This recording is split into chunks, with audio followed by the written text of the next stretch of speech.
Hello friends, आज एक video लै भिडिओটো एनेकुवा भिडिओ कोनो वार्डत जो दुटा बावेल एकेलगत थाके बा कोनो बाक्यत जो दुटा रिडिंग पढ़ार समय जो दुटा बावेल एकेलगत थाके तेनहले हेइ दुटा बावेल एकेलगत थाकिले आमि केनेকৈ उच्चारण करिम। हेइ दुटा बावेल मिली एटा उच्चारण हय। हेइ एटा उच्चारण कि हय हेइटुर बिषये आज आलोचना करिम।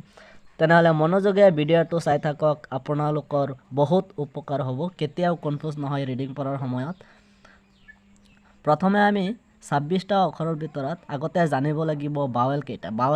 বাৱেল হৈছে 5টা আৰু কি এ ই আই ও ইউ একেটা হৈছে bowel. A E I O U একেটা হৈছে বাৱেল আৰু বাকিবিলাক যিবিলাক আছে সেইবিলাক হৈছে কনসোনেন্ট। এতিয়া কথাটো হৈছে এই বাৱেল যদি দুটা একেলগত থাকে, ধৰক এ আই, এই দুটা বাৱেল আছে, এ এটা আই এটা। এই দুটা বাৱেল যদি এটা ওয়াৰ্ডত যদি দুটা একেলগে থাকে তেনেহলে কেনেকৈ উচ্চাৰণ কৰিম? A I. এই দুটাৰ উচ্চাৰণ ইয়াত আমি লিখি লৈছোঁ এ আই লিখি লৈছোঁ। এই দুটা বাৱেল একেলগত থাকিলে দুই ধৰণে উচ্চাৰণ হয়। এটা হৈছে এই, দুটা বাৱেল যদি এটা ওয়াৰ্ডত থাকে তেনেহলে আমি এই উচ্চাৰণ কৰিব লাগিব। আৰু এটা এই, এটা হৈছে এই আৰু এটা হৈছে ইয়া উচ্চাৰণ কৰিব লাগিব। এই আৰু ইয়া দুটা উচ্চাৰণ হয়। দুটা বাৱেল একেলগত থাকিলে এ আই একেলগত থাকিলে দুটা উচ্চাৰণ হয়। এটা উদাহৰণৰ সহায়ত আমি বুজাই দি আছোঁ, আপোনালোকে চাই থাকক। টি আৰ এ এন কি আছে? Train. Zero' B R A I N brain. এই দুটা মিলাই কি হৈছে? ইয়াত দুটা আছে এন, এই উচ্চাৰণ হৈছে ইয়াত। এতিয়া চাওক C H A I R, chair. ইয়াত উচ্চাৰণ হৈছে ইয়া। ইয়াত চিয়াৰ, ইয়াত কি উচ্চাৰণ হৈছে? ইয়া। কিন্তু কথাটো হ'ল এইটো শব্দত এই উচ্চাৰণ হৈছে আৰু এইটো শব্দত ইয়া উচ্চাৰণ কিয় হৈছে? ইয়াত আমাৰ কনফিউজ লাগে যে এটা শব্দ এ আই, কিন্তু ইয়াত ইয়া উচ্চাৰণ হৈছে আৰু ইয়াত এই উচ্চাৰণ হৈছে। আমি কেনেকৈ বুজিম যে এটা শব্দত ইয়াত ইয়া উচ্চাৰণ কৰিম আৰু এটাত এই উচ্চাৰণ কৰিম? কেনেকৈ বুজিম? তাৰ আগতে আমি আৰু এটা এক্সাম্পল চাই লওঁ। D A I R, dear. আমাৰ হাতৰ লেখাকেইটা ইমান ভাল নহয়, এডজাষ্ট কৰি ল'ব আপোনালোকে। চাই থাকক ভিডিঅ'টো, একেবাৰে কনফিউজ দূৰ হৈ যাব আজি। ইয়াত চাওক dear, D A I R, dear. ইয়াত ইয়া উচ্চাৰণ হৈছে। এতিয়া কথা হ'ল আমি কেনেকৈ বুজিম কেতিয়া ইয়া উচ্চাৰণ হ'ব, কেতিয়া এই উচ্চাৰণ হ'ব?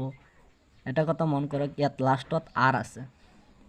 আৰ কোনো ওয়াৰ্ডত যদি একেবাৰে লাষ্টত ইয়া এ আই এইটোৰ পিছত যদি আৰ থাকে তেনেহ'লে আমি সেই বাক্যটো বা সেই ওয়াৰ্ডটো আমি ইয়া উচ্চাৰণ কৰিব লাগিব। যেৰম ডিয়াৰ, চিয়াৰ, হিয়াৰ আৰ আছে লাষ্টত, এনেকৈ আমি ইয়া উচ্চাৰণ কৰিব লাগিব। ভিডিঅ' একেবাৰে শেষৰ লেটাৰটো যদি আৰ থাকে তেনেহ'লে আমি ইয়া উচ্চাৰণ কৰিম। আৰু ইয়াত চাওক ট্ৰেইন, এন আছে লাষ্টত, একেবাৰে শেষত কি আছে? এন। এইটো ব্ৰেইন।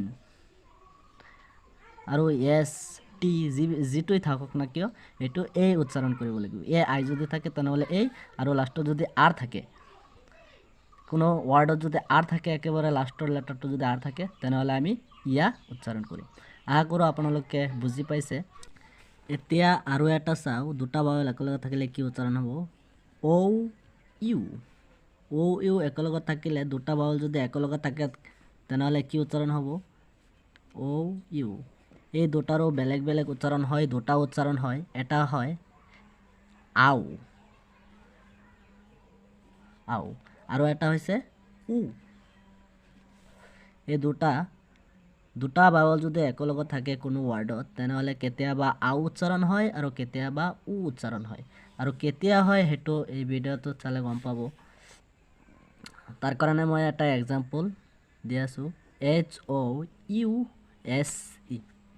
HOUSE, house. ইয়াত ও ইউ দুটা বাৱেল আছে এই দুটা বাৱেল একেলগে মিলি আও উচ্চাৰণ হৈছে হাউস হাউস আও উচ্চাৰণ হৈছে আৰু এটা আউট আও উট আউট আউট আউট এনেকুৱা উচ্চাৰণ হৈছে আও উচ্চাৰণ হৈছে ইয়াত আও উচ্চাৰণ হৈছে কিন্তু ইয়াত উ উচ্চাৰণ কেনেকৈ হ'ব চাও এফ ও ইউ আৰ 4 ইয়াত কি উচ্চাৰণ হৈছে 4 ও ইউ একেলগে মিলি কি উচ্চাৰণ হৈছে উ উচ্চাৰণ হৈছে 4 4 আৰু এটা S O U R T short কি উচ্চাৰণ হৈছে short short O O U দুটা একেলগে মিলি কি উচ্চাৰণ হৈছে উ শৰ্ট শৰ্ট এনেকৈ উচ্চাৰণ হৈছে ইয়াত এইটোত আ উচ্চাৰণ হৈছে এইটোত উ উচ্চাৰণ হৈছে কিয় এইটো চাওক একেবাৰে হেহত আৰ আছে আৰু এইটোতো কি আছে ও ইউৰ পিছত কি আছে আৰ সেইকাৰণে ইয়াত শৰ্ট উচ্চাৰণ হৈছে আগৰটো যেটো আছিল আগৰটো ব্ৰেইন ট্ৰেইন হেতু যেটো আছিল হেতুটো লাষ্টত আৰ থাকিলে ইয়া উচ্চাৰণ হৈছিল আৰু এইটোত লাষ্টত আৰ থাকিলে উ উচ্চাৰণ হ'ব আৰু লাষ্টত যদি আৰু এইটোত যদি বেলেগ কিবা থাকে এস টি যেটোই নাথাকক কিয় এটোত আই আও উচ্চাৰণ হ'ব আৰু এইটো যদি দুটা বাৱেল একেলগে থাকে এটোত আও উচ্চাৰণ হ'ব ও ইউ আও এনেকৈ উচ্চাৰণ হ'ব আৰু এইটোত যদি দুটা বাৱেল একেলগে থকাৰ পিছত যদি লাষ্টত আৰ থাকে তেনেহলে উ উচ্চাৰণ হ'ব যেনে 4 শৰ্ট হাউস আউট মাউথ এনেকুৱা M O U T H